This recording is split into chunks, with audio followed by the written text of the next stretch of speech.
نبی پاک صلی اللہ تعالی علیہ وسلم کے نگاہ فیض سے جن لوگوں کی تربیت ہوئی اور پھر انہوں نے اپنے علم سے، اپنی حکمت سے، اپنی دانائی سے اور اپنی بے پناہ جرت اور بہادری سے دنیا میں بہترین نمونہ چھوڑا، ان میں سے ایک بڑا نام حضرت مولا علی شیر خدا کا ہے۔ بالعموم ہم یہ دیکھتے ہیں کہ جو لوگ بہت زیادہ بہادر ہوتے ہیں نا، میدانوں کے ہوتے ہیں، لڑنے، جہاد کرنے، جد و جہد کرنے کا مزاج رکھتے ہیں، ان کا علم سے شغف نہیں ہوتا، پڑھنا لکھنا، دانائی کی بات کرنا، حکمت کی بات کرنا ان کا کام نہیں ہوتا، وہ تو میدان کے لوگ ہیں۔ اور جو لوگ کتاب کے، علم کے، اس معاملے کے ہوتے ہیں، ان میں کئی دفعہ ایسا ہوتا ہے اللہ ماشاءاللہ کہ وہ لوگ کتاب کے تو ہوتے ہیں، علم حکمت کے تو ہوتے ہیں، لیکن میدان کے اندر تلوار لے کے بنفس نفیس شامل ہونا ان کے بس کی بات نہیں ہوتی۔ لیکن تاریخ میں حضرت مولا علی شیر خدا ایک عجیب فضیلت والی شخصیت ہیں کہ وہ اگر علم کی بات کریں تو ان سے زیادہ دانا کوئی نہیں، حکمت کی بات کریں تو ان سے زیادہ بہترین بات کرنے والا کوئی نہیں، ان کے پاس بیٹھا جائے تو انسان کی تربیت کرنے والا ان سے اچھا مربی نظر کوئی نہیں آتا۔ یہ ساری باتیں بھی مسلمہ ہیں، لیکن اگر وہ تلوار لے کے میدان میں نکل آئیں تو دیواریں ہلتی رہتی ہیں اور در کانپ جاتا ہے، اور علی کا نام سن کے اب بھی خیبر کانپ جاتا ہے۔ تو ایک تو حضرت علی شیر خدا رضی اللہ تعالیٰ عنہ کی زندگی میں یہ دو باتیں کہ علم، حکمت، دانائی، جذبہ، شوق جہاد کے لیے، اور پھر میدان کے اندر ثابت قدمی، اور تیسری بات جو بڑی متاثر کن ہے اور اپنی طرف کھینچتی ہے وہ یہ ہے کہ ان کی سادگی، ان کا عجز، ان کا خلوص، ان کا بالکل نارمل زندگی گزارنا، عام لوگوں کی طرح اپنے روزمرہ کے معاملات کو سر انجام دینا۔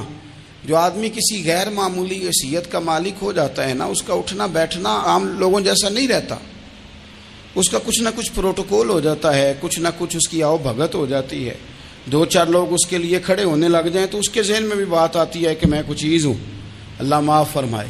لیکن بالکل ایک سادہ زندگی، عام لوگوں کے لیے دستور عمل، یہ تین باتیں بڑی متاثر کن ہیں۔ آپ دیکھیے، سب سے پہلے تو ایک بات سمجھیں، اللہ تعالیٰ نے قرآن مجید میں فرمایا کہ ان الذین آمنوا وعملوا الصالحات سیجعل لهم الرحمن ودا، فرمایا بے شک وہ لوگ جو ایمان لائے اور جنہوں نے نیک اعمال کیے، رحمان لوگوں کے دلوں میں ان کی محبت پیدا فرما دے گا۔ حضرت عبداللہ ابن عباس رضی اللہ تعالیٰ عنہ فرمایا کرتے تھے اس آیت کا پہلا مصداق حضرت علی شیر خدا ہیں۔ کیوں؟ اس لیے کہ حضرت علی شیر خدا فرماتے ہیں، بخاری مسلم میں فرماتے ہیں، مجھے قسم ہے اس ذات کی جس نے زمین چیر کے دانہ پیدا کیا ہے، مجھ سے رحمت عالم صلی اللہ علیہ وسلم نے وعدہ فرمایا کہ علی یاد رکھنا تم سے صرف مومن ہی پیار کرے گا، اور جس سینے میں تمہارا بغض ہوگا وہ سینہ مومن کا نہیں منافق کا ہوگا۔ تم سے مومن پیار کریں گے، مومنوں کے دلوں میں کشش ہوگی تمہارے لیے، ان کے سینے کشادہ ہوں گے تمہارے حق میں۔ حضرت مولا علی شیر خدا کی محبت، ان کا نام آئے تو دل ٹھنڈا ہو جائے، آنکھوں میں روشنی آئے، چہرہ روشن ہو جائے، تو مانا یہ ہے کہ ایمان مضبوط ہے دل میں۔ اور اگر بندہ کمزور ہونے لگ جائے، اگر اس کی کیفیات کوئی اور رنگ پیش کرے، تو مانا یہ ہے کہ ایمان سینے میں مضبوط نہیں ہے۔ حضرت علی شیر خدا سے حضور کا جو قربت کا تعلق دیکھیں، کچھ لوگ ایسے ہوتے ہیں کہ جن سے قربت ہوتی ہے، آپ نے کبھی دیکھا ہے ہر بندے سے مل کے بندہ رو نہیں سکتا، ہر بندے کو دیکھ کے رونا آتا نہیں، لیکن کچھ لوگوں سے روح ملتی ہے نا کسی کی، تو ویسے کبھی وہ بندے مل جائے نا، دل کرتا ہے تینوں سامنے بٹھا لاں، تیرے درد پرانے چھیڑاں۔ کچھ لوگ ایسے ہوتے ہیں جن کے ساتھ حضور تشریف فرما ہیں، حضرت علی شیر خدا کہیں گئے ہوئے ہیں تو محبوب کیا فرماتے ہیں؟ فرماتے ہیں اللہ اس وقت تک میرے پاس حضرت اسرائیل کو نہ بھیجنا جب تک میں علی سے ملاقات نہ کر لوں. دعائیں ہو رہی ہیں کہ میری جب تک ملاقات نہ ہو جائے میرا جانے کا وقت نہ آئے. مشکات میں حدیث موجود ہے. تو سرور کائنات علیہ السلام کا جو ان کے ساتھ قربت ہے، حضور کا جو ان سے پیار ہے، حضور نے ہر مہاجر کو ایک انصاری کا بھائی بنایا. انصار کے اندر حضور نے بھائی چارہ قائم فرمایا، اور یہ تاریخ کا وہ والا بھائی چارہ ہے جس کی نہ اس سے پہلے کوئی مثال ہے، نہ قیامت تک دوبارہ کوئی مثال دی جا سکتی ہے. بھائی جب سگے بھائی جب شادی شدہ ہو جاتے ہیں نا تو ان کی اپنی اپنی جیبیں ہو جاتی ہیں، اپنی اپنی گفتگو ہو جاتی ہے. 6 ماہ کے بچے کے بارے میں بھی وہ کہنے لگ جاتے ہیں میں نے بچوں کا بھی تو کچھ بنانا ہے نا. انہیں بالکل اب وہ چیزیں نظر آنی بند ہو جاتی ہیں جس میں والدین اور بہن بھائی شامل ہوتے ہیں. وہ کہتے ہیں میرے بھی تو بچے ہیں. لیکن یہ بھائی چارہ مہاجرین اور انصار کا اتنا زبردست اور معنی خیز ہے. حضور نے بھائی چارہ قائم فرمایا. سگے بھائیوں کو وراثت دینا مشکل ہوتا ہے. بڑا کہہ رہا ہوتا ہے کمائی تو میں نے کی تھی، چھوٹا کہہ رہا ہوتا ہے کہ باہر تو پہلے میں گیا تھا. جھگڑے. لیکن یہ تاریخ اسلامی کا وہ بھائی چارہ ہے کہ جن میں برادری، قبیلہ، رنگ، نسل، علاقہ ایک نہیں پر ہزاروں قومیں وجود میں آئیں. دہر میں خشک و تر کے رشتے سے ہم نے بنیاد دوستی رکھی، یاد خیر البشر کے رشتے سے. اور اقبال نے جن انداز میں اس مضمون کو بیان کیا ہے وہ انداز ہی نرالا ہے. اقبال فرماتے ہیں خاص ہے ترکیب میں قوم رسول ہاشمی. بننے میں کوئی خاص، ان کی ترکیب ہی کوئی خاص ہے. حضور نے بھائی بھائی بنا دیا. اب بھائی جن کو دینی اسلامی مذہبی بھائی بنایا ہے وہ دوسرے بھائی کے بارے میں کیا ذہن رکھتا ہے؟ وہ کہتا ہے کہ میرے بھائی میرا کاروبار بھی آدھا تیرا، جائیداد بھی آدھی تیری، کیونکہ تو میرا بھائی ہے تو تو رسی لے کے پیمائش کر لے، میں اپنا گھر بھی بانٹ کے آدھا تجھے دینا چاہتا ہوں. جب اس قدر زیادہ لوگوں کی نظریاتی پختگی ہوئی اور لوگ اس قدر زیادہ مزاج رکھنے لگے تو پھر ایک خاص قربت کا ماحول وہاں نظر آیا. پھر وہ جو مہاجر بن کے آئے تھے اور بہت زیادہ جن لوگوں نے جہاد کیا تھا، جد و جہد کی تھی، گھر بار چھوڑے تھے، پھر ان لوگوں کو زیادہ دشواری نہیں ہوئی، زیادہ آزمائش نہیں ہوئی دل لگانے میں اور مدینے میں رہنے میں. بڑی آسانی سے وہ لوگ وہاں رہنے لگے اور بڑی جلدی ان کا مدینے سے اور اہل مدینہ سے پیار بڑھ گیا. تو میرے عزیز بھائیوں، حضور نے ہر انصاری اور مہاجر کو ایک دوسرے کا بھائی بنا دیا، سب کو بنا دیا. حضرت علی رہ گئے. اب یہ تو دونوں مہاجر ہیں. حضور بھی مکہ شریف سے آئے ہیں، حضرت علی بھی. بظاہر تو دونوں مہاجر ہیں، اگرچہ ساری زمین کے مالک رسول پاک ہیں. سب کو بھائی بھائی بنا دیا. تو اب ہر بندے کو بھائی مل رہا ہے اور بھائی بڑے پیارے ہوتے ہیں. میں کئی دفعہ کہتا ہوں کہ بھائی بڑے پیارے ہوتے ہیں. کچھ قدورتیں دنیاوی طور پر معاذ اللہ دلوں میں آ جاتی ہیں، لیکن بھائی کا درد جو بھائی محسوس کر سکتا ہے وہ بھی دوسرے کو محسوس نہیں ہوتا. تو حضرت علی جب کسی کے بھائی نہیں بنائے گئے تو رو ہی پڑے. اتنے دلیر بندے تھے پر بھائی کی ضرورت بندہ اتنی محسوس کرتا ہے، اس کو بھائی سے لگاؤ اتنا زیادہ ہوتا ہے کہ مولا علی رو پڑے. مشکات میں موجود روئے. حضور نے فرمایا کیوں روتے ہو؟ عرض کی حضور آپ نے سب کو ایک دوسرے کا بھائی بنایا ہے، میں رہ ہی گیا ہوں، مجھے کسی کا بھائی نہیں بنایا. اب وہ آنسوؤں میں لپٹی ہوئی وہ بات حضرت علی نے عرض کی تو محبوب نے فرمایا علی انت اخی فی الدنیا والآخرہ. فرمایا علی تو میرا بھائی ہے اور نرا دنیا میں نہیں، تو دنیا اور آخرت میں میرا بھائی ہے. تو میرا بھائی ہے دنیا میں بھی اور آخرت میں بھی. تو حضرت مولا علی شیر خدا کرم اللہ تعالی وجہہ الکریم کے جو فضائل ہیں، جو ان کے خصائص ہیں، ان کی جو فضیلت کی باتیں، میں نے جیسے کہا کہ انہیں بڑی زیادہ دلچسپی تھی میدان جہاد سے، شوق شہادت ان کا دیدنی تھا. ایک موقع پر نبی پاک صلی اللہ تعالیٰ علیہ وسلم نے ارادہ فرمایا کہ حضرت علی کو اپنا نائب بنا کے مدینہ منورہ میں چھوڑ کے جایا جائے. محبوب کریم علیہ السلام جب بھی تشریف لے جاتے تھے تو کسی ایک کو نائب بنا کر مدینہ منورہ میں چھوڑ جاتے. حضرت عبداللہ ابن مختوم رضی اللہ تعالیٰ عنہ کو بھی ایک دفعہ حضور چھوڑ کے گئے. تو ایک جنگ کے موقع پر محبوب نے حضرت علی شیر خدا سے کہا کہ آپ کو میں اپنا نائب بنا کے یہاں چھوڑ کے جاتا ہوں. یہاں لوگ جان چھڑاتے ہیں، کام کا جب وقت آتا ہے، میدان میں نکلنے کا وقت آتا ہے تو جان چھڑاتے ہیں. اور وہ کہتے ہیں کہ باقی سارے کام لے لو، جب وقت مشکل آئے تو پھر ہمیں کام نہ بتاؤ۔ اب مشکل وقت ہے، جہاد میں جانا ہے۔ حضرت مولا علی شیر خدا کرم اللہ تعالی وجہہ الکریم کو حضور نے فرمایا کہ اس دفعہ میرا ارادہ بنا ہے کہ تمہیں چھوڑ کے جاؤں۔ تو حضرت علی کو چھوڑ کے جایا جا رہا ہے، ان کو مدینے میں رہنا ہے، میدان میں نہیں جانا۔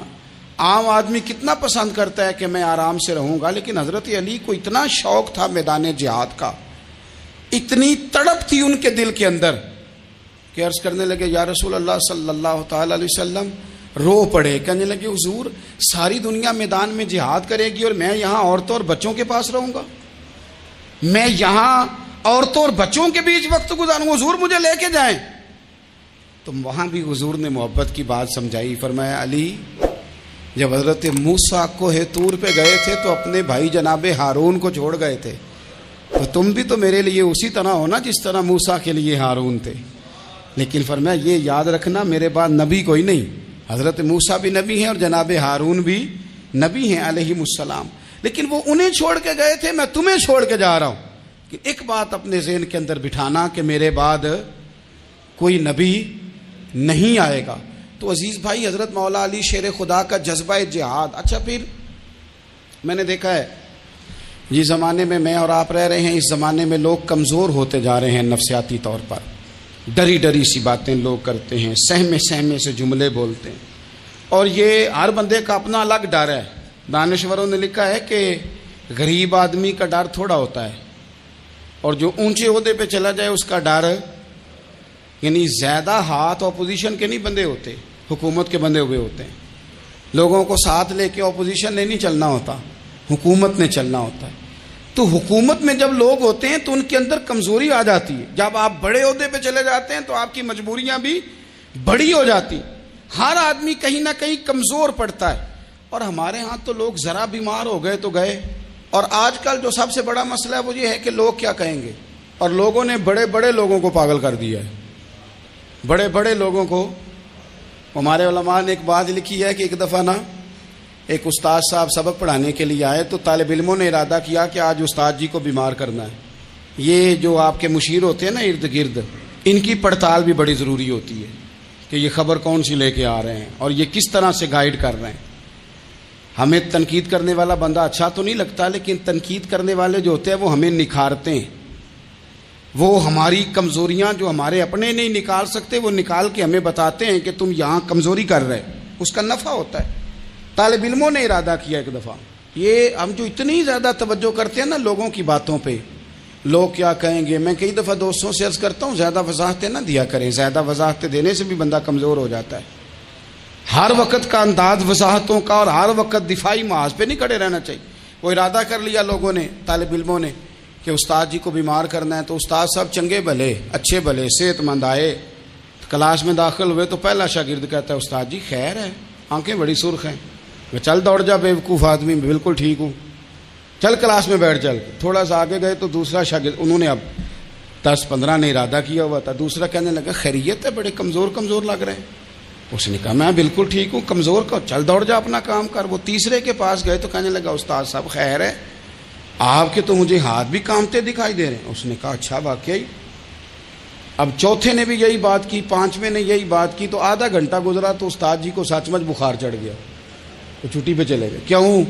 باتوں پہ توجہ ہے نا، لوگوں کے سامنے ہم لوگوں کی باتوں کے مطابق اپنے معاملات کو ترتیب دیتے ہیں نا۔ کچھ لوگ سوشل میڈیا دیکھ کے نظریہ قائم کرتے ہیں، کچھ ہوا دیکھ کے نظریہ قائم کرتے ہیں۔ وہ قائد اعظم محمد علی جناح کی ایک بات نہیں بھولتی کہ انہوں نے کہا تھا، ہندو لیڈر جو تھا جس کو لوگ گاندھی کہتے تھے، اس سے کہا تھا تیری اور میری سیاست میں فرق ہے، تو لوگوں کا رجحان دیکھ کے فیصلہ کرتا ہے، اور میں، قائد اعظم کہنے لگے، میں فیصلہ کر کے لوگوں کا رجحان ادھر کر دیا کرتا ہوں۔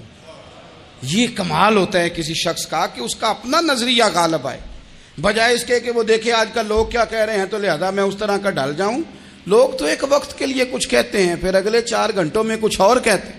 حضرت مولا علی کے مزاج میں استقامت ہے، اور جو لوگ جو بہت زیادہ پراپوگنڈا کرتے ہیں اور بہت زیادہ کسی کے بارے میں بات کرتے ہیں، ان کا وہ مزاج نہیں، ان کی وہ طبیعت نہیں، وہ اپنے حساب سے فیصلہ کرتے۔ ایک شخص تھا عمر بن عبد ود 90 سال کا بوڑھا، لیکن جب تلوار لے کے میدان میں آتا تھا تو 1000 آدمی کے مقابلے میں لڑتا تھا، اور لوگ جگہ جگہ یہ کہتے تھے تو اس طرح ہے جس طرح عمر بن عبد ود لوگوں کو ڈراتا ہے، تو اس طرح ہو گیا۔ یہ اس کے ارد گرد کے لوگ اس کی مثالیں دیتے تھے۔ جنگ خندق جب ہو رہی تھی تو یہ مقابلے میں آ گیا، تو حضرت علی المرتضیٰ شیر خدا کرم اللہ تعالی وجہ الکریم بھی تشریف فرما تھے۔ اب پورے عرب کے اندر اس کے بارے میں یہ کہا جاتا تھا کہ اس سے نہ لڑو، وہ تو خونخوار ہے، وہ تو درندہ ہے، وہ تو جنگلی شیر کی طرح آتا ہے، وہ تو کاٹ کھانے کو دوڑتا ہے، اس سے کون لڑے؟ ایک خیال تھا۔ اور وہ پراپوگنڈا بعض اوقات اتنا زیادہ کسی کے بارے میں ہوتا ہے کہ ذہن میں بچے لوگ آتے ہیں نا بچہ دم کرانے کے لیے، تو کہتے ہیں پیر صاحب بڑا ضدی ہے، کسی کی بات نہیں مانتا، باقی بچے ٹھیک تھے، یہ تو بڑا ہی نالائق نکل آیا ہے۔ تو میں کہتا ہوں کہ آپ اس کے سامنے یہ والی باتیں نہ کریں، یہ پکا ہو جائے گا کہ میں ضدی ہوں۔ تو آپ ذہن بنا رہے ہیں اس کا کہ تو اس طرح کا ہے۔ ذہن بنا دیا لوگوں نے کہ عمر ابن عبد ود کے مقابلے میں کوئی نہیں آ سکتا۔ خندق میں یہ آیا، اس نے للکارا مسلمانوں کو، آؤ وہ تمہاری جنت کدھر ہے جس کے بارے میں تم کہتے ہو کہ ہم شہید ہوں گے، تو آؤ میرے مقابلے میں نکلو۔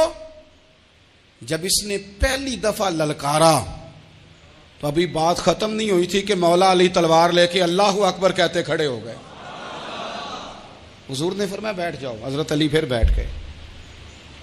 وہ پھر پکارا اٹھو کوئی میرے مقابلے میں، تو مولا علی شیر خدا پھر کھڑے ہو گئے، پھر کھڑے ہو گئے۔ حضور نے فرمایا بیٹھ جا۔ ایک شخص نے کہا علی یہ عمر بن عبد ود ہیں، فرمایا مجھے پتا ہے۔ نہیں سمجھے آپ بات، میں آپ کو سمجھا کے لایا ہوں پیچھے سے کہ پراپوگنڈا کرتے ہیں نا لوگ، ہو آگے نہ جانا، یہاں کرنٹ بڑا زیادہ ہے، وولٹیج بڑے سخت ہیں، تو آگے نہ بڑھنا۔ بھائی کیا ہو جائے گا، اٹھ باندھ کمر کیوں ڈرتا ہے، پھر دیکھ خدا کیا کرتا ہے۔ حضرت علی تیسری دفعہ اس نے کہا نا ہے کوئی، تو حضرت علی پھر اٹھے۔ اب تو رسول پاک صلی اللہ تعالی علیہ وسلم نے تھپکی دی۔ بعض جگہ یہ ہے کہ حضور نے خود تلوار تھمائی، سر پہ امامہ باندھا، اور حضور نے فتح یابی کی دعا فرمائی۔ حضرت علی گھوڑے پہ بیٹھے نکلے، اور جب اس کے سامنے گئے تو جا کے کہنے لگا میرا پتہ ہے۔ حضرت علی فرمانے لگے تو اپنا چھوڑ، میرا پتہ ہے تجھے، مجھے تو جانتا ہے۔ کہنے لگا میں 1000 کے مقابلے میں اکیلا لڑتا ہوں۔ حضرت علی شیر خدا فرمانے لگے پتہ نہیں تو کن سے لڑتا رہا ہے، جانے وہ کون ہے جن سے تو لڑتا رہا ہے، وہ کون 1000 تھے جو تیرے مقابلے میں آتے تھے، پتہ نہیں۔ تو کہنے لگا میرا نام میری ماں نے عمر بن عبد ود رکھا ہے۔ فرمایا چھوڑ تو، میری ماں نے میرا نام حیدر رکھا ہے۔ کہنے لگا تیری عمر چھوٹی ہے، کوئی بڑا لا۔ فرمانے لگے یہ تو جب پنجے میں پنجہ ملے گا تو پتہ چلے گا عمر کس کی چھوٹی ہے، ابھی تو کہانیوں سے متاثر کرنا چاہتا ہے، تو چاہتا ہے کہ تو پریشر ڈالے اور میں تیری بات سنوں، تو مقابلے میں آ، ڈینگے نہ مار، کہانیاں نہ سنا، دیواریں ہلتی رہتی ہیں اور در کانپ جاتا ہے، علی کا نام سن کے اب بھی خیبر کانپ جاتا ہے، تو مقابلے میں آ، تو باتیں بنا رہا ہے، کہانیاں سنا رہا ہے۔ وہ کہنے لگا تو بچہ ہے، میں چاہتا نہیں تیرا خون بہاؤں۔ تو حضرت علی کہنے لگے میں بڑے دن سے پریشان ہوں کہ کسی بے ایمان کا خون بہایا کیوں نہیں، میرا بڑا دل کر رہا ہے تیرا خون بہاؤں۔ اس نے بڑی زوردار ضرب لگائی، غصے میں اتنا پاگل ہوا، کیونکہ اس کے بارے میں معروف تھا کہ وحشی مزاج آدمی، اتنا سخت پاگل ہوا غصے میں، اس نے اپنے گھوڑے کے پیر کاٹ ڈالے، پہلے تلوار گھوڑے کو دے ماری، اس کو کاٹ کے دوڑا۔ یہ کیوں کرتے تھے لوگ، عرب کے لوگ اس وقت یہ کام کرتے تھے کہ ہم نے گھوڑا ہی مار ڈالا ہے تاکہ ہم بھاگ نہ سکیں، کہتے ہیں نا کشتیاں جلا دی ہیں کہ اب واپس جانے کا راستہ ہی بند ہو جائے، گھوڑے کے پیر کاٹ ڈالے کہ بھاگنا نہیں، اور بڑی زور سے اس نے ضرب لگائی حضرت علی پر۔ حضرت علی نے جب روکی تو وہ ڈھال ٹوٹ گئی حضرت مولا علی، اور آپ کے امامے کو اس کی تلوار بھی لگی۔ آپ نے فرمایا دکھا لیا تو نے زور، اب میری باری ہے۔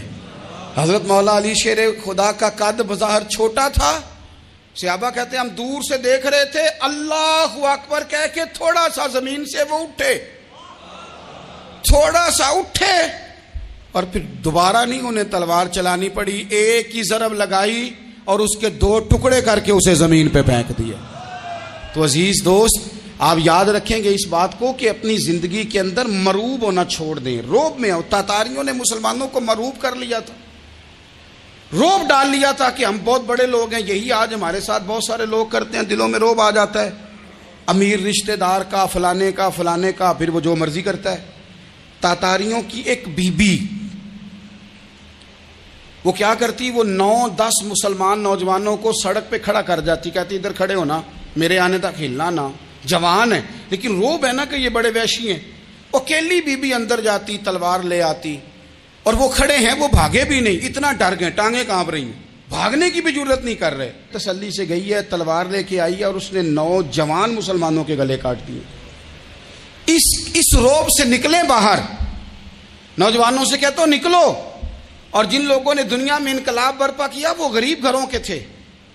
وہ لوگ تھے کہ جو بازار کسی بڑے قبیلے سے نہیں تھے. آپ محنت کریں، تعلیم حاصل کریں، جد و جہد کریں، مشقت کریں، اپنی زندگی میں کچھ مقاصد کے حصول کے لیے آگے بڑھیں.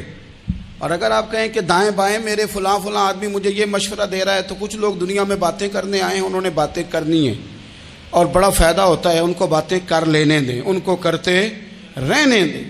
کام کرنے والا بندہ کام کرتا ہے اور کرتا ہی چلا جاتا ہے، وہ منزل تک پہنچ جاتا ہے. تو حضرت علی کے مزاج میں دلیری ہے، ہمت ہے، ایک بات. اور دوسری بات دانائی، حکمت. یہ جو ہمارے فیصلے ہیں نا جذباتی، اور جناب آج فلانے نے یہ کہہ دیا تو میرا پروگرام یہ بن گیا، تو پھر کل کسی نے اور کچھ کہہ دیا تو میرا پلان اور بن گیا. میں سب سے زیادہ ان لوگوں کے حق میں پریشان ہوتا ہوں جو سویرے کچھ اور کہتے ہیں، دوپہر کو کچھ اور کہتے ہیں، شام کو کچھ اور کہتے ہیں. بھئی آپ کا کوئی نظریہ ہونا چاہیے، کوئی ویژن ہونا چاہیے زندگی میں، آپ کے اندر کوئی حکمت اور دانائی ہونی چاہیے. اس کے لیے کیا کرنے کی ضرورت ہوتی ہے؟ اس کے لیے ضرورت ہوتی ہے کہ آپ کا ذہن ایک طرف ہو. میرے اسلاف فرمایا کرتے تھے زندگی میں ایک کام کر لو پر صحیح کر کے کر لو. ہم نے تو سارے کام کرنے ہیں. آج کل ہر بندہ صحافی ہے، ہر بندہ تجزیہ نگار ہے، ہر بندہ سیاستدان ہے، ہر بندہ ہی مفتی ہے، ہر بندہ ہی جناب واعظ ہے، ہر بندے کے پاس ہی کچھ مسئلے. اس کا نقصان یہ ہے کہ کسی کے پاس بھی کچھ نہیں. وہ کسی درویش نے کہا تھا کہ جب سب لیڈر ہوں تو سمجھو کوئی لیڈر نہیں، کیونکہ سارے جو لیڈر ہو گئے.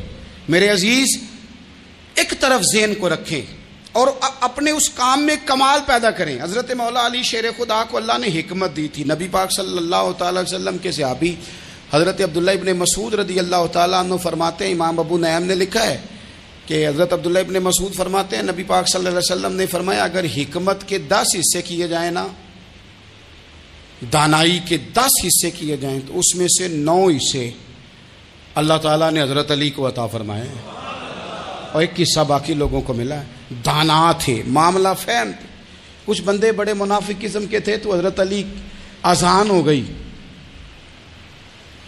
تو وہ حضرت مولا علی شیر خدا کے پاس آ گئے. اذان ہو گئی، حضرت علی نے جماعت کرانی. ان کا خیال تھا کہ آج ہم نے جماعت لیٹ کرانی ہے کسی طریقے سے. ہم چونکہ زیادہ باتیں، میں دوستوں سے کہتا ہوں بہت زیادہ خبریں نہ دیکھا کرو، بہت زیادہ بھی چیزیں نہ سنا کرو. آپ تو میرے بھائی موبائل کے اندر چلے جائیں گے، پھر باہر کی دنیا تو اور ہے. تو تھوڑا باہر بھی نکلیں تصویروں سے، تھوڑا باہر بھی آئیں، دیگر معاملات بھی دیکھیں. ہمیں بڑے بڑے اچھے لوگ زندگی میں مل جائیں گے، لیکن ہم ان کے قریب نہیں جاتے. ہم دیکھتے نہیں کہ اصل بات کیا ہے، سنی سنائی چیزوں پر زیادہ گمان کرتے ہیں. اب حضرت علی چونکہ بڑے دانا تھے، مسلح پہ بڑھ رہے ہیں، جماعت کھڑی کرنی ہے، اللہ اکبر کہہ رہے ہیں. بندوں کا خیال تھا نماز لیٹ کرانی ہے. نے فٹافٹ حضرت علی سے کہا کہ حضور ذرا وہ جانور تو بتائیے گا کتنے ہیں جو انڈے دیتے ہیں، اور ذرا وہ بھی بتائیے گا جو بچے دیتے ہیں. یہ اب کتنے کو بندہ جانور گنے، آہستہ آہستہ بندہ شمار کرے. وہ بکری جو ہے وہ بچہ دیتی ہے، مرغی انڈا دیتی ہے، اور گائیں جو ہے وہ بچہ دیتی ہے، اور بطخ جو ہے وہ انڈا دیتی ہے. بندہ تو یہ گننے لگ جائے. تو حضرت علی شیر خدا یہاں ہاتھ ہیں، فرمانے لگے گھر جا کے گن لینا. موٹی سی بات بتاتا ہوں، جن جانوروں کے کان باہر ہوتے ہیں وہ بچے دیتے ہیں، جن کے اندر ہوتے ہیں وہ انڈے دیتے ہیں. اللہ اکبر. نماز کی نیت باندھ لی، تم گننا گھر جا کے. موٹی سی بات بتا دیتا ہوں. وہ صاحب کہتے ہیں میں حضرت علی رضی اللہ تعالیٰ عنہ کو الجھانے آیا تھا، میں خود بڑا الجھ گیا. یہ کیا ماجرا ہے، کیا معمہ ہے کہ 2 فکروں میں انہوں نے بات کو سمیٹا اور کمال کر دی. کہنے لگے گھر جا کے گننا، یہاں ٹائم نہیں، نماز کا وقت ہے. بس جن کے کان اندر ہے نا وہ انڈے دیتے ہیں، اور جن کے باہر ہیں وہ جا جا کے حساب کرنا، آپ ڈھونڈ لیں، تلاش کر لیں، چلے جائیں ماہرین کے پاس، پر شیر خدا شیر ہی ہے۔ حضرت مولا علی کے جملوں میں کمال ہے، ان کی دانائی، ان کا تدبر، ان کی حکمت، ان کا فہم، ان کی فراست، ان کا کمال۔ ایک شخص بڑی دور سے آیا، اس نے کہا حضور مجھے نا لمبی باتیں یاد نہیں رہتی، 2 باتیں بس بتا دیں میں عمل کروں تو زندگی بن جائے، 2 باتیں۔ تو حضرت علی فرمانے لگے لمبی امیدیں نہ لگانا، لمبی امیدیں نہ لگانا، موت کا پتہ نہیں کب آ جائے گی۔ منصوبہ بندی ضرور کرنا آنے والی نسلوں کے لیے، اپنی ذات کے لیے لمبی امیدیں نہ باندھنا، یہ بھی کر لوں گا، یہ بھی کر لوں گا۔ ہم ریٹائر نہیں ہوتے زندگی بھر، پلان پہ پلان، پلان پہ پلان۔ تو اگر ہم پلان کر رہے ہوتے ہیں تو جو ہمارے نیچے ہوتے ہیں وہ ہمیں ریٹائر کرنے کا پلان کر رہے ہوتے ہیں۔ اولادیں تک والدین کو کمزور کرنے کے در پہ ہوتی ہیں کہ اب یہ ہٹے تو ہماری باری آئے۔ حضرت علی فرمانے لگے 2 کام، ایک تو لمبی امید نہ باندھنا، اور دوسرا فرمایا اپنے نفس کی خواہش کی پیروی سے بچنا۔ دنیا میں رسوا وہ لوگ ہو جاتے ہیں جو اپنے نفس کی خواہش کی پیروی کرتے ہیں، وہ بزدل ہو جاتے ہیں جو خواہشات نفسانی کے پیچھے بھاگتے ہیں۔ یہ کام نہ کرنا۔ تو دانائی اللہ تعالیٰ نے انہیں دی۔ پھر مزاج میں سادگی اور بلا کی سادگی۔ جوانوں، سادہ زندگی آسان ہوتی ہے۔ یہ جو زیب و زینت والی زندگی ہے یہ مشکل بڑی ہے۔ آپ یقین کریں جن لوگوں نے کپڑے پہننے ہیں نا پردے کے لیے، وہ بڑے سوکھے ہیں، جو بھی مل گیا پہن لیا، اور جنہوں نے دکھانے کے لیے پہننے ہیں وہ بڑی مصیبت ہے کہ یار میں نے اتنا مہنگا جوڑا پہنا ہے، کسی نے تعریف ہی نہیں کی۔ کوئی تعریف کر دے تو پھر کہتے ہیں دیکھا نا آنکھیں چندھیا گئی نا دیکھ کے، اور نہ کرے تو کہتے ہیں جال ہی گیا ہے پورا، ایک جملہ نہیں بول سکا۔ چونکہ مزاج ہے نا۔ یہاں جو آدمی کھیت سے اٹھ کے آیا نا چارہ کاٹتا، تو اس کو جہاں بھی موقع ملے گا اس نے بیٹھ جانا ہے، جمعہ پڑھنا، نکل جانا ہے۔ اور جس بچے نے 4-5 ہزار بالوں والوں کو دیا ہے نا سیدھے کر دے ذرا میرے، وہ بڑا پریشان ہے کہ میں نے اتنی محنت کی ہے کسی بندے نے دیکھا بھی نہیں۔ سادہ زندگی آسان ہوتی ہے، بندہ سوکھا رہتا ہے، اور جو تکلفات والی زندگی ہے، لوگ تعریف کریں، لوگوں سے کچھ، وہ مشکل ہے۔ حضرت مولا علی اتنی حکمت، اتنی دلیری، اتنے بڑے آدمی، لیکن ایک دن نا نبی پاک صلی اللہ تعالی علیہ وسلم کو پتہ چلا کہ حضرت فاطمہ زہرا میں اور جناب علی میں کسی بات میں رائے کا اختلاف ہوا ہے، تو حضرت علی ناراض ہو کے چلے گئے، حضور ڈھونڈنے نکلے۔ یہ بخاری میں موجود ہے۔ سرکار ڈھونڈنے نکلے تو دیکھا کہ حضرت علی نا مسجد نبوی کے ساتھ ننگی زمین پر ایک چادر بچھائی تھی، تو وہ جب سوئے حضرت علی تو آپ نے کروٹیں بدلی تو چادر بھی تھوڑی سی رک گئی، تو سارے کپڑوں کو مٹی لگی ہوئی ہے، اور آرام سے حضرت مولا علی شیر خدا آرام کر رہے ہیں۔ میں جوانوں آپ سے کہتا ہوں یہ زندگی سوکھی ہوتی ہے۔ میں نے کھیت کی وٹ پہ، بننے پہ، کھیت کے کنارے پہ کسان سوتے ہوئے دیکھے ہیں، اور میں نے 1.5 کروڑ کی گاڑی میں نفسیات کے ڈاکٹر کے پاس بیٹھا وہ شخص دیکھا ہے جو کہتا ہے پتہ نہیں کیا بات ہے، نیند کیوں نہیں آتی۔ وہ زندگی آسان ہے، اس میں تھکاوٹ ہوئی ہے، بندہ سو گیا جہاں جگہ ملی، سو گیا، اور کچھ تڑپ رہا ہے کیونکہ وہ عادی ہو گیا ہے، یہ 2 منٹ کے لیے بند ہو گیا ایسی، تو وہ گیا۔ حضرت علی وہاں آرام سے، سارے کپڑوں کو مٹی لگی ہے۔ میں مولا کائنات کی بات کر رہا ہوں، میں شیر خدا کی بات کر رہا ہوں، میں اسد اللہ کی بات، امام المشارق والمغارب کی بات کر رہا ہوں۔ حضرت مولا علی اور زمین پہ، سنگیو زمین پہ آرام سے سو رہے ہیں۔ میرے محبوب گئے اور جا کے فرمایا یا ابو تراب، او مٹی والے اٹھ جا، کپڑوں کو مٹی لگی تھی نا، مٹی والے اٹھ جا۔ لفظ کیا؟ یا ابا تراب، او مٹی والے۔ حضرت علی کو ساری حیات ظاہرہ جس نے بھی ابو تراب کہا جناب علی بڑے ہی راضی ہوئے، خوش ہوتے تھے، فرماتے تھے یہ مجھے کہو، یہ میرے نبی نے مجھے کہا ہے۔ اور مٹی والے اٹھ جا، آپ کی زندگی کی جو سادگی ہے۔ میں آپ سے عرض کروں، ہمارے تکلفات ہمارے اپنوں کو بڑا پریشان کرتے ہیں۔ ایک داماد وہ ہوتا ہے جو جہاں بٹھاؤ بیٹھ گیا، تو بوڑھا سسر بھی سکون میں ہے، ساس بھی آرام، اور ایک وہ ہے کہ جو ہر بات میں بگڑتا ہے کہ یہ چادر میرے شایان شان تھی جو بچھائی ہے، تو پتہ نہیں ہے میں کون صاحب ہوتا ہوں، تم نے میری مرضی کے مطابق فلانا کام نہیں کیا. آپ یقین کریں سسر بیچارہ ادھار پکڑتا پھرتا ہے کہ داماد صاحب آ رہے ہیں، ہر بات میں رٹا، ہر بات میں جھگڑا. میرے پاس سنگی دور دراز سے آتے ہیں تو میں دیکھتا ہوں کہ اپنا لہجہ ہے، تو کچھ لوگ اتنے میٹھے اتنے پیار والے آتے ہیں کہ یوں محسوس ہوتا ہے کہ جیسے ان کے لیے آپ کو کوئی تکلف کرنے کی ضرورت نہیں، اور کچھ ایسے ہیں کہ آپ کو سراہنے کھڑے ہونا پڑتا ہے کہ جناب کی چائے جلدی لے آئیں. مزاج نازنی پہ بعض چیزیں گراں گزرتی ہیں. تو بھائی جب آپ سادہ اور آسان ہو جاتے ہیں تو آپ دوسروں کے لیے بھی دشواری کم پیدا کرتے ہیں. حضرت علی شیر خدا کہتے ہیں بھوک لگ گئی تھی، بھوک بڑی لگ گئی اور حالات غربت کے تھے، آزمائش تھی. تو فرماتے ہیں کہ میں نے سوچا مزدوری نہ کر لیں. ہم کیا کرتے ہیں، جو زیادہ غریب ہے وہ مانگ لیتا ہے، جو درمیانے طبقہ ہے کا وہ ادھار لے لیتا ہے. حضرت مولا علی نے کیا فرمایا مزدوری نہ کر لیں، چونکہ حالات کچھ اور تھے. تو حضرت مولا کائنات شیر خدا کرم اللہ تعالی وجہ الکریم فرماتے ہیں، یہ سادگی دیکھیں. آپ فرماتے ہیں میں مزدوری ڈھونڈنے نکلا. کیوں نہیں ملتی ہمارے جوانوں کو مزدوری، کیوں کہانیاں سناتے ہیں. حضرت علی کہتے ہیں میں ڈھونڈنے نکلا. ایک عورت کو میں نے دیکھا کہ اس نے کچھ مٹی نکال کے رکھی ہوئی ہے، تو اسے تر کرنا چاہتی ہے. پرانے زمانے میں مٹی میں پانی ڈال کے اسی سے لوگ کام لیتے تھے، اسی سے دیواریں بن جاتی تھی. ہم گارا کہتے ہیں اپنی زبان میں. تو وہ گارا بنانا چاہتی ہے لیکن پانی نہیں نکل رہا اس سے نا. اس نے کنویں سے پانی نکالنا، نکل نہیں رہا. تو حضرت مولا علی شیر خدا کرم اللہ تعالی وجہ الکریم فرمانے لگے میں نے اس بی بی سے کہا کہ میں پانی نکال دوں، مزدوری دو گی؟ اس نے کہا میں بھی مزدوری تلاش کر رہی تھی. ایک پانی کا ڈول آپ نکالیں گے اور مٹی پہ ڈالیں گے تو ایک کھجور دوں گی. حضرت علی فرماتے ہیں گرمی بڑی سخت تھی، میں نے 16 ڈول پانی کے نکالے، 16 برتن بھر کے پانی نکالا اور اس مٹی پہ ڈالا. پھر میں ہاتھ دھو کے آیا اور اس خاتون کے پاس بیٹھا تو اس نے مجھے او مزدورو کمزور پڑتے ہو، پیچھے ہو کے بیٹھتے ہو، خیال بناتے ہو کہ ہم کوئی کمزور لوگ ہیں. یہ دیکھو میں کن کی بات کر رہا ہوں، جن کا پیار ایمان ہے، جن کی محبت ایمان ہے. حضرت مولا علی شیر خدا تمہیں سبق دے رہے ہیں کہ حکمت، دانائی، بہادری اور پھر سادگی.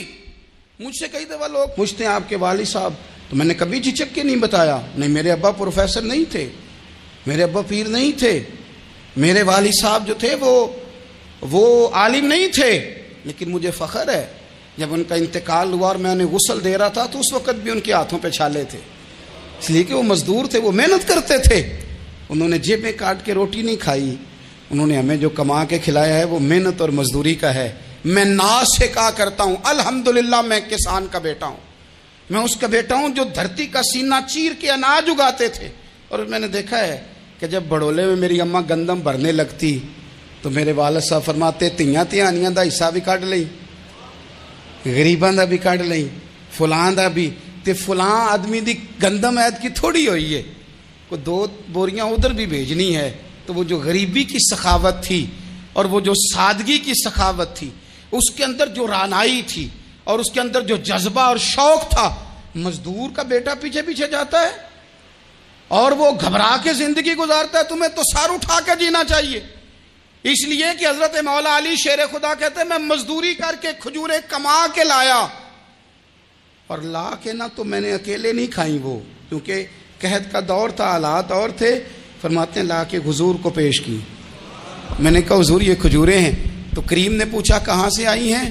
میں نے عرض کی حضور بھوک بڑی لگ رہی تھی تو مزدوری کے لیے نکلا، تو ایک عورت نے اپنے مٹی کو پانی لگانا تھا تو میں نے محنت کر کے یہ 16 کھجوریں کھائی ہیں. تو کہتے ہیں حضور زمین پہ بیٹھے تھے، مجھے بھی ساتھ بٹھا لیا، کھجوریں ہم نے وہاں رکھ لی، بڑے شوق سے میٹھی میٹھی باتیں بھی ہونے لگی. یہ تو جو لوگ روز کھاتے ہیں نا گوشت، وہ تو نخرے کرتے ہیں، کہتے ہیں وہ جناب یہ ذرا یہ چیز مجھے ہضم نہیں ہوتی، کولیسٹرول ہے فلان، پیچھے لے جاؤ پیچھے. لیکن کبھی آپ دوپہر کو مزدور کو روٹی کھاتے دیکھیں، وہ جس طرح ہاتھ دھوتا ہے اور پونے کو اچار لگ جاتا ہے سارا جو وہ باندھ کے لایا ہوتا ہے، اور لیکن جب وہ کھا کے کھانا اچار کے ساتھ آسمان کی طرف دیکھتا ہے، لفظوں میں نہیں، چونکہ لفظ تاثیر سے بنتے ہیں تلفظ سے نہیں. اہل دل آج بھی ہیں اہل زبان سے آگے. وہ جو لہجے سے رب کا شکر ادا کرتا ہے تو اس کی آنکھوں کی روشنی بتاتی ہے کہ جو اس نے کھایا ہے اس نے رب کا شکر بھی صحیح کر کے ادا کیا ہے، پھر اٹھ کے کام۔ تو حضرت مولا علی شیر خدا کہتے ہیں حضور نے مجھے وہیں بٹھا لیا اور رغبت سے کھجوریں کھانے لگے۔ ایسا کوئی محبوب کہیں ہوگا نہ کہیں ہے، دیکھو بیٹھا ہے چٹائی پہ مگر عرش نشی ہے، اور ملتا نہیں کونین کو کیا کیا تیرے در سے ایک لفظ نہیں ہے جو تیرے لب پہ نہیں ہے۔ اپنی زندگی میں یہ 3 باتیں اپنائیں۔ ایک تو حکمت کے ساتھ دانائی، مزاج جارحانہ نہ بنائیں۔ جارحانہ مزاج سے کچھ بیوقوفوں کو تو متاثر کیا جا سکتا ہے، فہم و فراست والے لوگوں کو متاثر نہیں کیا جا سکتا۔ جارحانہ مزاج نہیں، حکمت والا، دانائی والا، معاملہ فہمی والا مزاج بنائیں۔ اور دوسرا، کمزور نہیں پڑے زندگی میں، اپنے آپ کو خود حوصلہ دیں۔ اپنے آپ حوصلے میں ہوں گے تو آپ کے ارد گرد لوگ تسلی میں ہوں گے۔ آپ اپنے مزاج میں دلیری لائیں۔ اور تیسری بات، زندگی کو سادہ کریں۔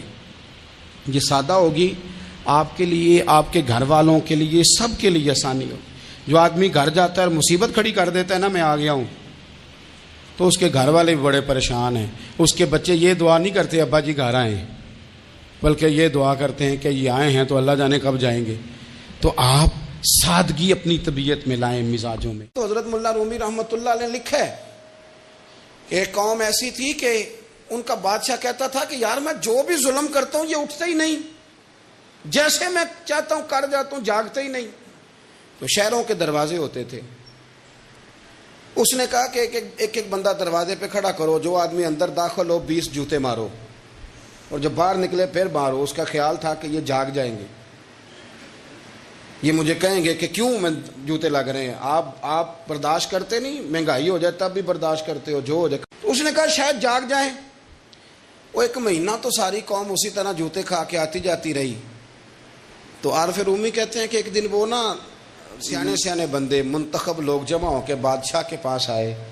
تو بادشاہ وزیر سے کہنے لگا لو یہ والا مسئلہ ٹھیک ہو گیا، جاگ گئی ہے میری قوم۔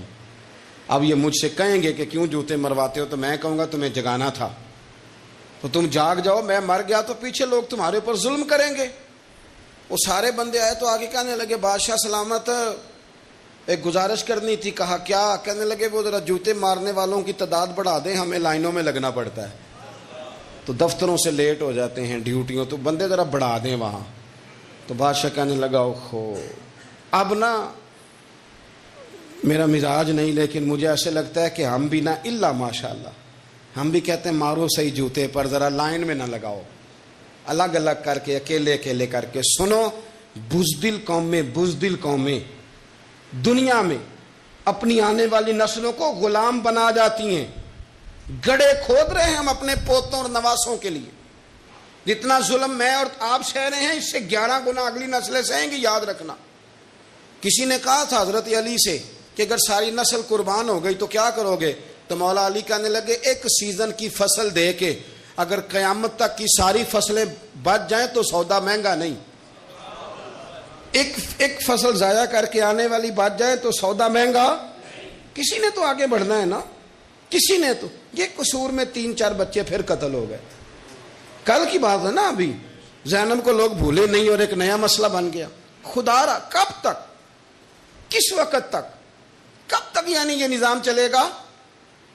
اپنی خودداری کی حفاظت میں نے اور آپ نے خود کرنی۔ ہم بچوں کو بزدل بنا رہے،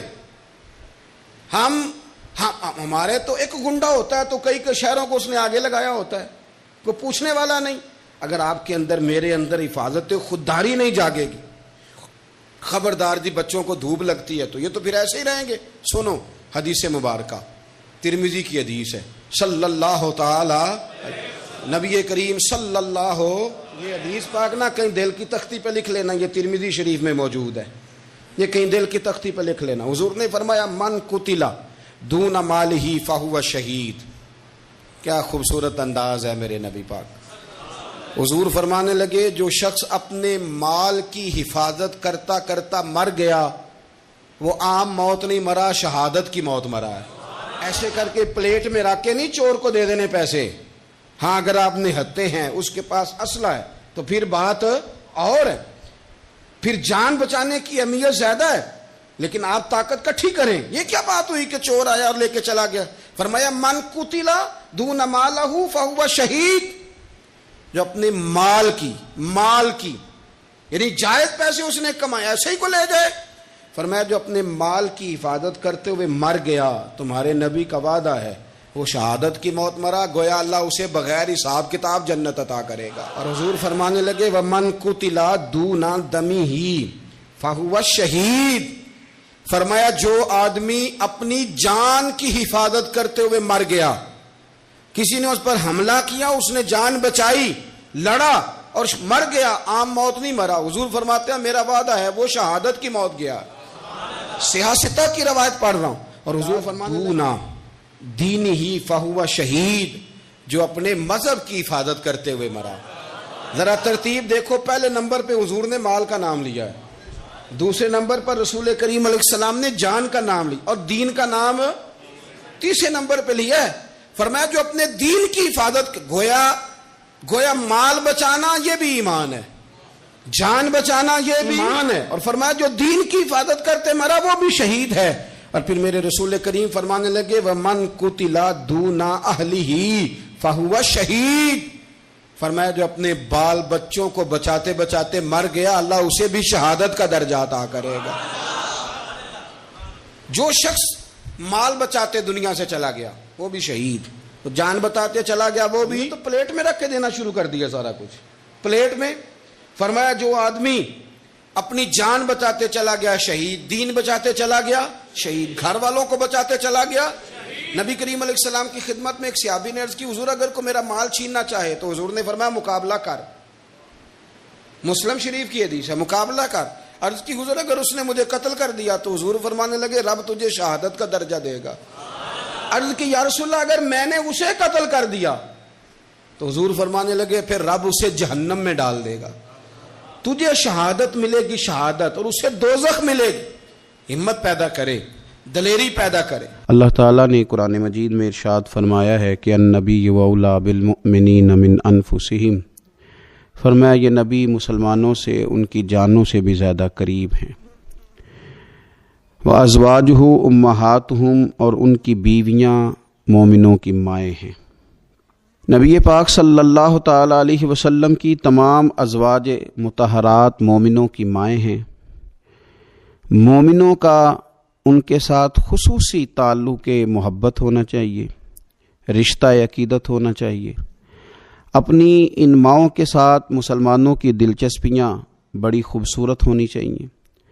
ہر لمحہ ان کی عقیدت مسلمانوں کے دلوں میں بڑھتی رہنی چاہیے۔ ہماری ماؤں کو، ہماری بہنوں کو، ہماری بیٹیوں کو، ہماری آنے والی نسلوں اور اولادوں کو مومنوں کی ان ماؤں کی سیرت کے ساتھ ہمیں آگاہ کرنا چاہیے، وہ خوبصورت زندگی جو ان پاک بیویوں نے گزاری، اور وہ طرز حیات جو ان ازواج مطہرات نے چھوڑا، وہ طرز حیات ہمیں سبقاً اپنے گھروں کے اندر اس کی تعلیم دینی چاہیے۔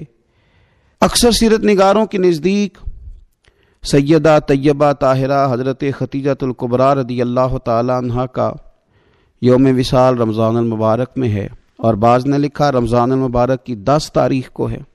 کائنات ارضی پر جن لوگوں نے وفا کی تاریخ لکھی، اور اس دھرتی پر جن لوگوں نے وفاداری کو حسن، وقار اور خوبصورتی کے ساتھ قائم فرمایا، اور جن کی تاریخ انسانیت کو زندہ رکھے گی، اور جن کا نام قیامت تک لوگوں کے لیے مشعل راہ رہے گا، اور جن کی محبتوں سے لوگ خیرات حاصل کرتے رہیں گے، ان میں ایک نام ہے سیدہ خدیجہ الکبریٰ رضی اللہ تعالی عنہا کا۔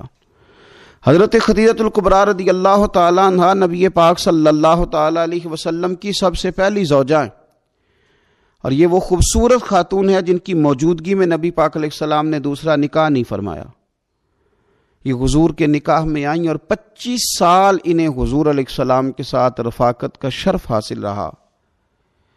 بڑی امیر تھیں، بڑا مال تھا، اللہ نے بڑا نوازا تھا، لیکن انہوں نے ہر چیز حضور کے مقدس قدموں پہ نچھاور کر دی۔ انہوں نے اپنا سارا مال لا کے حضور کی بارگاہ عالی مرتبت میں پیش کر دیا، اپنی ساری توجہات حضور کی خدمت پہ لگا دیں۔ حضور علیہ الصلاۃ والسلام جب کفار کی ظلم و ستم سے، ان کی طرف سے آنے والی تکلیفوں سے پریشان ہو کے لوٹتے تو یہ مقدس خاتون میرے قریب محبوب کی دلجوئی کرتی۔ گھر کے اندر نبی پاک صلی اللہ تعالی علیہ وسلم کا حوصلہ بڑھانے کے لیے اللہ تبارک و تعالی نے حضرت خدیجہ الکبریٰ رضی اللہ تعالی عنہ کو منتخب فرمایا۔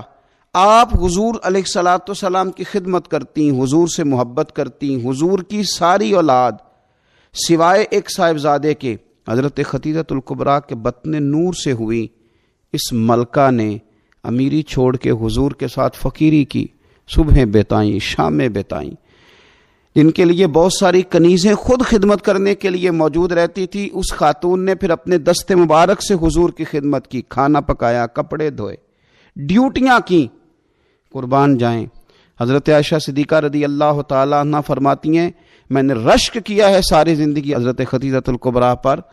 اتنا ذکر حضور کرتے گھر میں، ان کا اتنا ذکر کرتے، اور کبھی ہم ذکر چھیڑ دیتے کہ حضور آپ حضرت خدیجہ کا ذکر کرتے ہیں، تو پھر تو حضور اور زیادہ سیدہ خدیجہ کا تذکرہ کرتے، اور زیادہ محبت کے ساتھ ان کی بات کرتے۔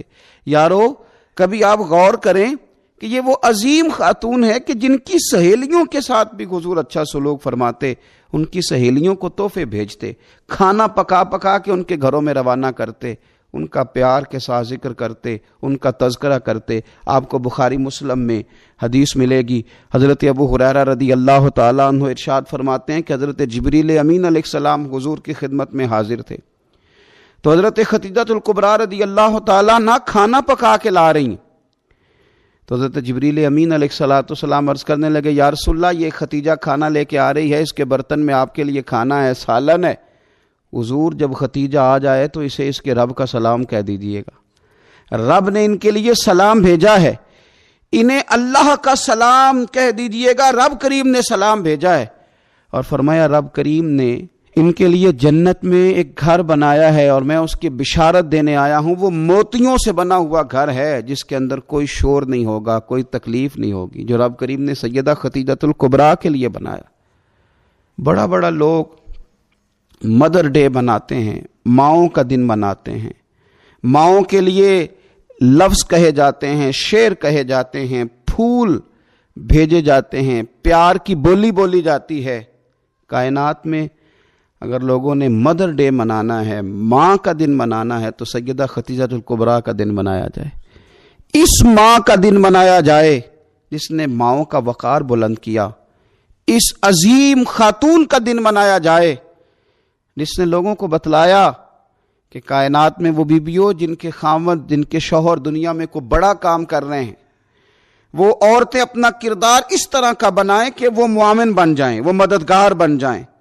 اگر وہ عورتیں حضرت خدیجہ الکبریٰ رضی اللہ تعالیٰ عنہ کا نقش قدم تلاش کر لیں گی، ان کا اسوہ نور اپنا لیں گی، تو ہو سکتا ہے کہ ان کے خامد اگر کوئی خیر کا کام کر رہے ہیں، کوئی بھلائی کا کام کر رہے ہیں، کوئی خدمت دین متین کر رہے ہیں، اس اسوہ کو اپنانے کی وجہ سے وہ ڈبل کام کر سکیں گے، شوہر پہلے سے زیادہ خدمات سر انجام دے سکیں گے۔ اس خاتون نے اپنی وفاؤں کا رخ اس طرح موڑا کہ اگر میں کہوں کہ وفا کا دوسرا نام ہی سیدہ خدیجہ الکبریٰ ہے، اگر میں کہوں کہ ادب کا دوسرا نام ہی سیدہ خدیجہ الکبریٰ ہے، اگر میں کہوں کہ شوہر کی فرما برداری کو کسی ایک جملے میں سمیٹا جا سکتا ہے، تو اس جملے کا نام سیدہ خدیجہ الکبریٰ ہے۔ سلام اس ماں پر جس ماں نے ہمارے پیارے محبوب علیہ الصلاۃ والسلام کو اتنا زیادہ پیار کیا کہ حضور سید عالم ان کے پاس آتے تو تسلی محسوس کرتے، کریم ان کے پاس جب تشریف لاتے تو حضور اپنے دل کو راحت میں محسوس کرتے۔ حضور علیہ الصلاۃ والسلام نے ان کے وصال کے سال کو غم کا سال قرار دیا۔ آؤ اس ماں کو خراج تحسین پیش کریں، اس ماں کا ذکر کریں، 10 رمضان مبارک کا سارا دن اس ماں کا ذکر کر کے گزاریں، ان کے لیے اپنے دل میں محبت پیدا کریں، اپنی بیٹیوں کو، اپنی بہنوں کو اور اپنے گھر والوں کو یاد کرائیں کہ یہ یوم ہے سیدہ خدیجہ الکبریٰ کا۔ اس دن کے موقع پر اپنی ماں کو سوٹ کا تحفہ پیش کریں، کپڑے خرید کے دیں، اس موقع پر اپنی بیٹی کے لیے تحفہ لیں، اس موقع پر اپنے گھر والوں کے ساتھ اپنے رویے کو نرم کریں کہ آج دن ہے سیدہ خدیجہ الکبریٰ کا۔ اے اللہ صدقہ سیدہ خدیجہ الکبریٰ کا ہم سب کی ماؤں کو جنت میں ٹھنڈی جگہ عطا فرمانا۔ اے اللہ صدقہ خدیجہ الکبریٰ کا جن کی مائیں موجود ہیں ان کے سائے عافیت کے ساتھ دراز کرنا۔ اللہ صدقہ سیدہ خدیجہ الکبریٰ کا ہماری ماؤں کے حق میں رحمت والے فیصلے فرمانا۔ امام اہل سنت مجدد دین و ملت پروانہ شمع رسالت حضرت سیدنا امام احمد رضا فاضل بریلوی رحمت اللہ علیہ کو اللہ تعالیٰ نے 100 سے زیادہ علوم عطا فرمائے تھے، اور آپ اس میں مہارت تامہ رکھتے تھے، لیکن آپ نے اصل میدان فتویٰ نویسی کا۔ فتوے کا معنی جو آج کل عوام میں ہے وہ معنی نہیں کہ فلانے نے فلانے پہ فتویٰ لگا دیا ہے، یہ مسئلہ نہیں، یہ تو آج کل اس کا مفہوم غلط لیا جاتا ہے۔ فتوے کا مطلب یہ ہوتا تھا کہ کوئی پیچیدہ مسئلہ آ جائے تو جو عالم دین قرآن و سنت کی روشنی میں اسے حل کر دیتا تھا اسے مفتی کہا جاتا تھا، کہ وہ اچھے طریقے سے اس کو حل کر کے لوگوں تک پہنچائے تو اس کو مفتی کہتے ہیں۔ میں آپ کو چند فتوے اعلیٰ حضرت بریلوی کے سناتا ہوں۔ کسی نے پوچھا کہ اللہ کو اللہ میاں کہہ سکتے ہیں؟ کہہ دیتے ہیں نا بہت سارے لوگ، اللہ میاں فرماتا ہے، اللہ میاں کہتا ہے۔ اعلیٰ حضرت فرماتے ہیں نہیں، تم میاں کیوں کہنا ہے، تم کہو اللہ تعالیٰ فرماتا ہے، اللہ جل جلالہ فرماتا ہے، اللہ جل شانہ فرماتا ہے، اللہ عز و جل فرماتا ہے، اللہ تعالیٰ فرماتا ہے، اللہ تبارک و تعالیٰ فرماتا ہے۔ اللہ کو میاں نہیں کہنا، دلیل کیا ہے؟ وہ فرماتے ہیں کہ تم لفظ میاں کے جب معنی تلاش کرو گے تو 2 معنی اس کے ٹھیک نہیں، ایک ٹھیک ہے۔ تو جس لفظ کے 2 معنی درست نہ ہوں وہ رب کی ذات کے لیے نہیں بولنا چاہیے۔ اللہ تعالیٰ کے لیے وہ لفظ استعمال کریں گے جو بڑا شانوں والا ہوگا، جو بڑا مقام والا ہوگا۔ اللہ تبارک و تعالیٰ نے چرند بھی پیدا کیے، پرند بھی پیدا کیے، درندے بھی پیدا کیے، لیکن جب رب نے نسبت بیان کی تو پتہ کیا بیان کی؟